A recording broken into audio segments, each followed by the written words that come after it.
O Além da Notícia dessa noite está falando sobre participação social e você é alguém que pode, entendendo muito bem isso aqui, tornar-se um grande agente de transformação social aí no seu município, aí na sua cidade, onde você vive, atua, inclusive também em algumas associações das quais você participa, clubes. Bom, nós vamos continuar conversando aqui. Eu gostaria de perguntar ao Paulo Maldos, que é secretário nacional de Articulação Social da Secretaria-Geral da Presidência da República, como essa secretaria, Paulo, tem atuado para fortalecer essa participação social, uma vez que a gente está aqui entendendo que ela é imprescindível para a melhora, para o aperfeiçoamento do funcionamento das políticas.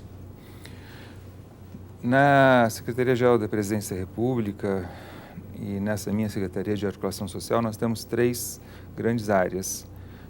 As 3 confluem para o mesmo objetivo, que é fortalecer a participação social. Uma área é de diálogos sociais. São equipes dedicadas a permanentemente ter o diálogo com os movimentos sociais urbanos, rurais, com movimentos de caráter étnico, como o movimento indígena, as comunidades quilombolas, povos tradicionais.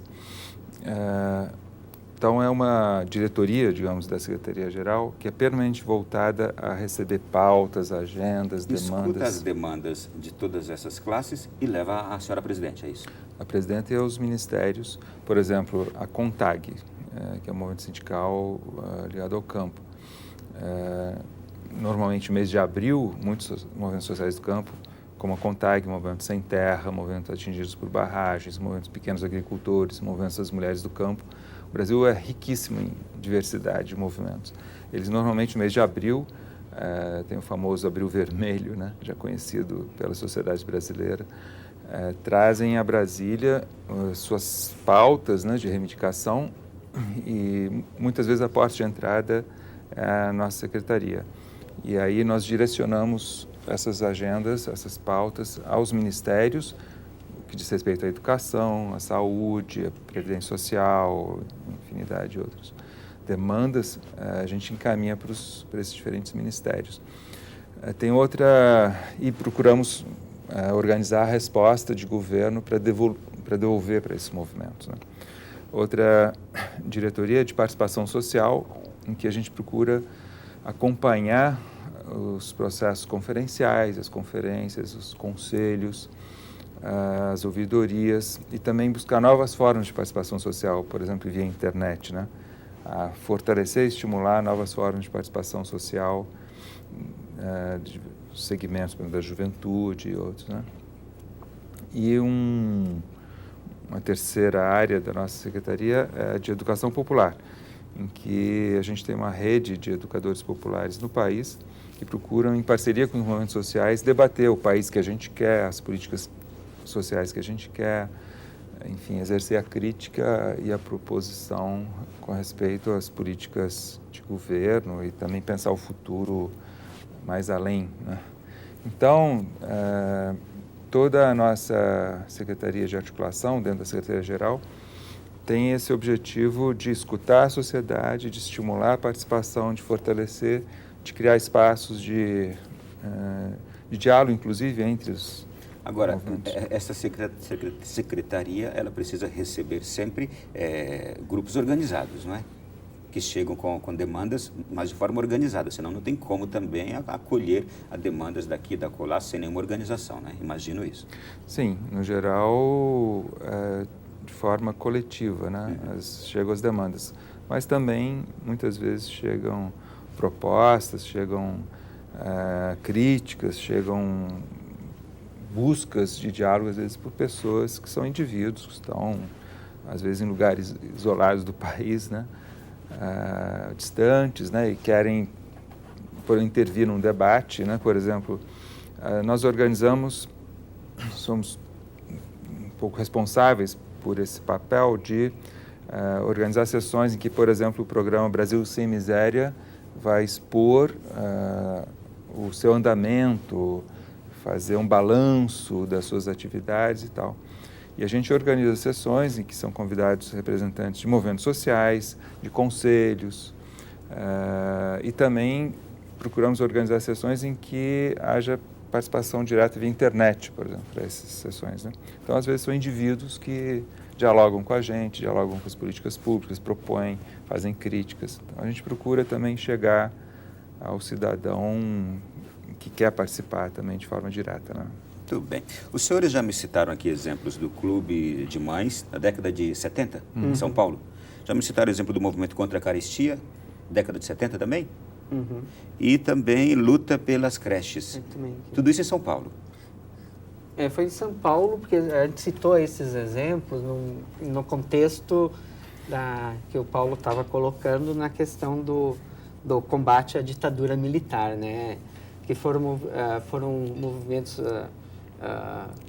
que nasceram basicamente na periferia de São Paulo, organizado basicamente por mulheres, e dentro do que era possível você ter de organização e de mobilização na época, foi uma revolução que elas fizeram, né? Na luta contra a carestia, na luta pela creche, e o núcleo disso eram os chamados Clube de Mães, o grupo de mulheres, né? Que em primeiro momento se encontravam para discutir as suas questões, e isso foi se tornando um movimento dentro daquela questão da participação popular, né? Mas acho que o ápice desses movimentos, da incidência política, foi o nosso processo constituinte. Né? A própria Constituição. A própria Constituição, o Fórum Popular da Constituinte. E aí, se nós temos hoje algumas garantias de direitos, né, tem muito a ver com essa luta popular, né? Eu pego o exemplo da questão da saúde, né? Hoje a saúde é uma política universal. No Brasil é uma política universal. Sabendo dos problemas que tem o SUS, não sei o quê, mas é uma política universal. Até 88 não era uma política universal, né?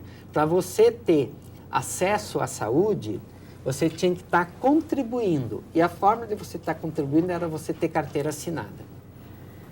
Então, o debate que tinha sobre a questão da saúde era quanto tempo após você ficar sem carteira assinada, você tem o direito a ter saúde. Então, teve época que era 2 meses, 4 meses, época de crise econômica estendia para 6 meses.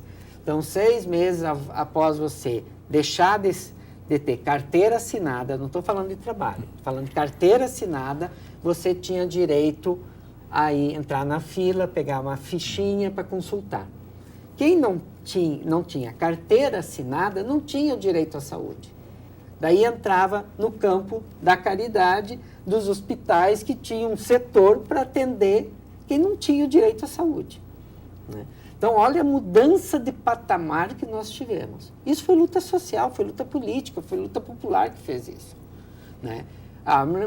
Mesmo campo, pega a questão dos direitos indígenas, dos direitos quilombolas, sabe? Foi luta que fez isso, né? Então, acho assim que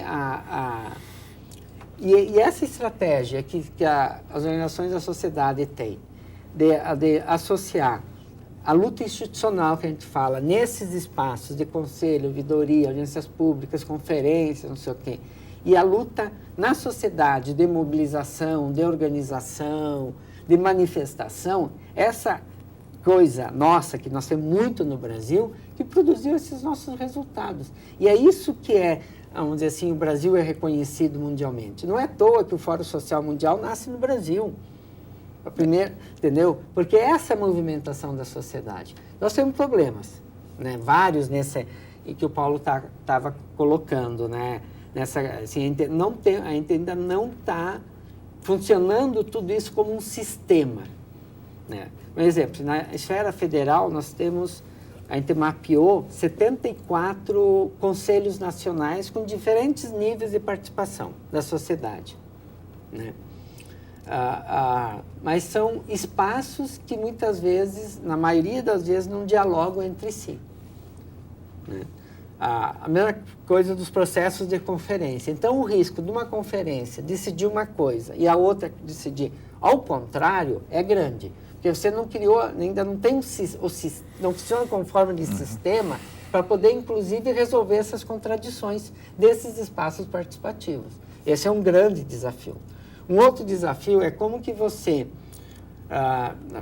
muitas políticas públicas definem essa questão da participação. Então, temos um Conselho Nacional, Conselho Estadual e Conselho Municipal, né? Só que como que tu faz isso nos pequenos municípios?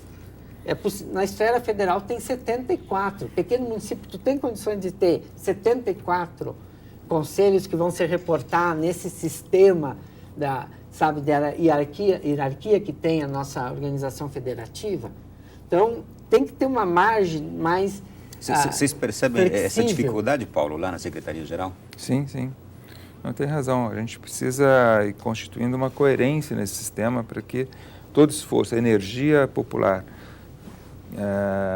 que é investida, né, o povo, inclusive, para se organizar, ele trabalha, ele tem seus horários de trabalho, horários de trânsito, né? Ele procura participar à noite, nos fins de semana, né?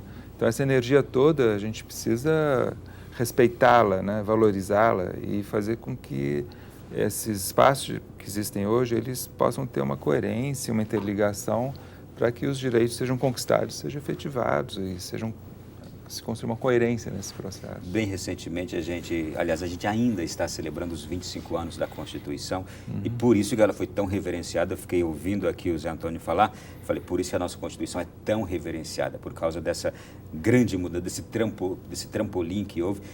Somente nesse aspecto aqui já foi um grande exemplo, né, Paulo, do que aconteceu com o Brasil depois dessa Constituição, né? Não, eu queria lembrar um outro movimento importante, o Moroni certamente vai se lembrar, foi a luta contra a ALCA no Brasil. Existia um cronograma... E que está bem vivo ainda em nossa memória, nos anos 90, nos anos 90 havia um cronograma praticamente estabelecido entre os chefes de Estado da América Latina, a partir do presidente norte-americano e toda a elite econômica. E vamos só lembrar o que era a ALCA. A Área de Livre Comércio das Américas. Então havia todo um cronograma de implantação na ALCA no Brasil. Nas Américas, né? Havia já um teste ali, Canadá, Estados Unidos e México, né?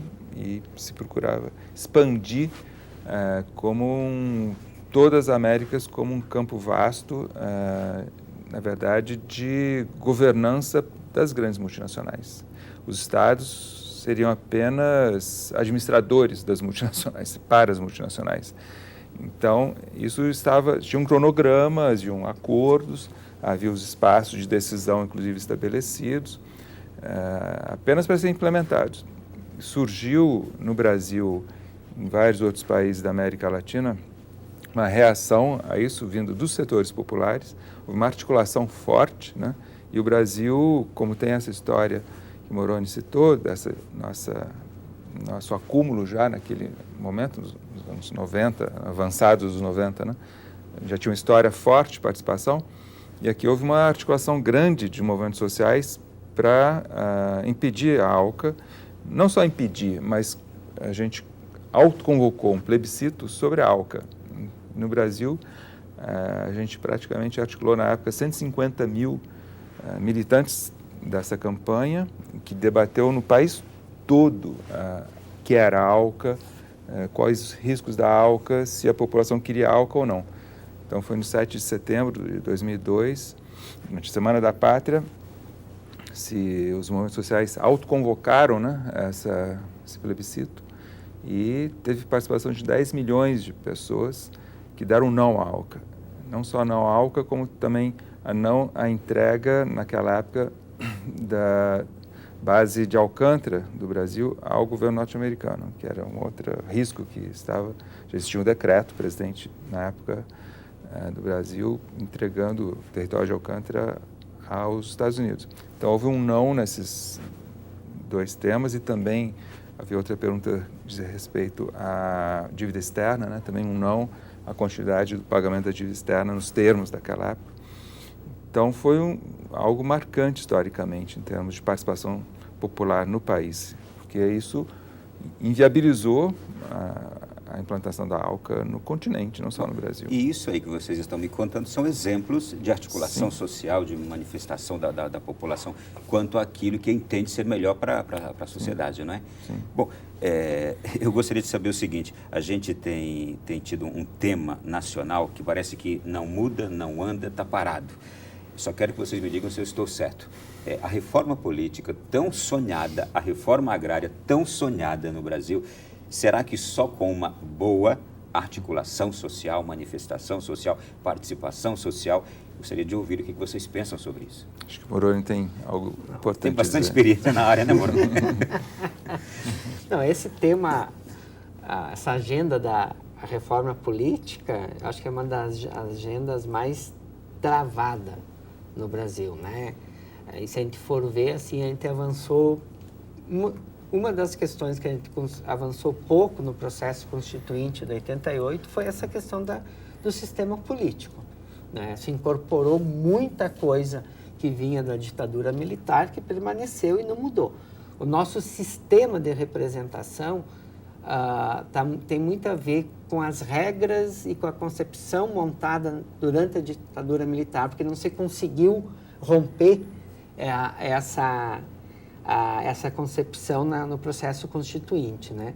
Nós, da plataforma, há mais de 10 anos, discutimos essa questão da reforma política, que vai muito mais além da questão da reforma eleitoral e que tem a ver com o nosso debate sobre a questão da participação e os sujeitos dessa participação.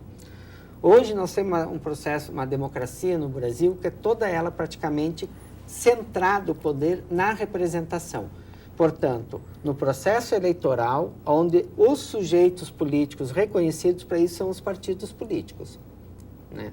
Daí, o esforço que a gente faz para montar o Sistema Nacional de Participação Social, fazer com que esse sistema funcione, as conferências, os conselhos, etc., etc., acaba tendo muita dificuldade na questão da efetividade, porque o poder está unicamente nessa forma de representação. Entendi. Então, pensar uma reforma política, nós temos que pensar como que a gente equilibra o poder da representação com o poder popular, com o poder via democracia direta, democracia participativa, que são os conselhos, e ter um equilíbrio mais entre isso. Eu só vou te interromper agora porque a gente tem um intervalo, mas já eu quero continuar com essa mesma temática aqui. Eu quero perguntar para os senhores onde é que melhor se aplica hoje uma participação social naquilo que está estagnado, daquilo que está parado e que não anda, como, por exemplo, essa reforma política, como, por exemplo, a reforma agrária.